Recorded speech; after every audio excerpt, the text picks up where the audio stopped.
জেলা পরিষদে নির্বাচনে জয়ের আহ্বান মুখ্যমন্ত্রীর। 13 পরিবারের ভোটারের বিজেপিতে যোগদান, ফের উন্নয়নের প্রতিশ্রুতি মুখ্যমন্ত্রী মানিক সাহার। আসন্ন জেলা পরিষদ নির্বাচনের প্রেক্ষিতে 2 নম্বর মাছমারা সাধারণ আসনের বিজেপি মনোনীত প্রার্থী মঞ্জুরানী সরকারের সমর্থনে এক জনসভা অনুষ্ঠিত হয়। এই সভায় প্রধান অতিথি হিসেবে উপস্থিত ছিলেন মুখ্যমন্ত্রী মানিক সাহা। উপস্থিত ছিলেন মন্ত্রী শান্তনা চাকমা সহ দলের অন্যান্য নেতৃত্ব। সভায় মুখ্যমন্ত্রী বলেন, উন্নয়নের রাজনীতিতেই মানুষের আস্থা বাড়ছে। তিনি আরো বলেন, বিজেপি মানুষের বিশ্বাস নিয়ে কাজ করছে। এদিন জনসভায় বিভিন্ন রাজনৈতিক দল ছেড়ে 13টি পরিবারের 26 জন ভোটার বিজেপিতে যোগদান করেন দলীয় সূত্রে খবর। মুখ্যমন্ত্রী নিজের হাতে তাদের দলীয় পতাকা তুলে দিয়ে দলে স্বাগত জানান। মুখ্যমন্ত্রী বলেন, মানুষ উন্নয়ন চায়, বিভাজনের রাজনীতি নয়।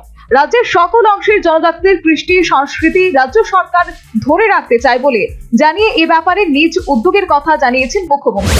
আমরা সমাজপতিদের আমাদের সরকার আসার পর 2000 টাকা করে সমাজের জন্য কাজ করে তাদের জন্য 2000 টাকা করে সম্মানিত দেওয়া হয়েছে। আমি কি আসার পর আমি কি বললাম, আমি আমাদের ক্যাবিনেটে আমি বললাম যে না, আপনাদেরকে 5000 টাকা সম্মানিত যেহেতু দেওয়া হয়, সেটা ভাতা না, সম্মানের সমাজের জন্য কাজ করছে তাদের 5000 টাকা করে দেবো। যেমন কথা তেমনি কাজ। এখন সেই যে ক্যাপিং দেওয়া ছিল যে কেউ যদি চাকরি করে বা কেউ যদি পেনশন পায় তাহলে সেই যে আমাদের সাম্মানিক সেটা পাবেন, আমরা সেটা উঠিয়ে দিলাম।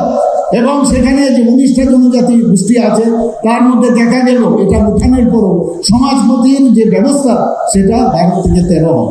আমি বললাম এটা হবে না, এখানে 19টা জনজাতি গোষ্ঠী আছে তাদের সবাইকে 5000 টাকা করে দিতে হবে। কেউ রায় হবে, কেউ চৌধুরী হবে, যে নামেই থাকবো তাদেরকে আমরা 5000 টাকা করে দেবো। শুধু তাই না, আমি যখন চিফ সেক্রেটারি মহোদয়কে বললাম যে আমাদের কতজন জনজাতি গোষ্ঠী ত্রিপুরাতে আছেন, উনি বললেন 40+। তিনি আরো বলেন, সবকা সাথ সবকা বিকাশ আমাদের মূল মন্ত্র। তিনি দাবি করেন, রাজ্য সরকার জনজাতি সহ সব অংশের মানুষের উন্নয়নে কাজ করছে। শিক্ষা, স্বাস্থ্য, রাস্তা ও পানীয় জলের উন্নয়নে সরকার গুরুত্ব দিচ্ছে বলেও জানান তিনি। সব মিলিয়ে নতুন যোগদান, রাজনৈতিক বার্তা এবং উন্নয়নের অঙ্গীকারে মাছমারার এই সভা জেলা পরিষদ নির্বাচনের আগে বিজেপির সংগঠনকে আরো শক্তিশালী করল। Bureau report, news vanguard.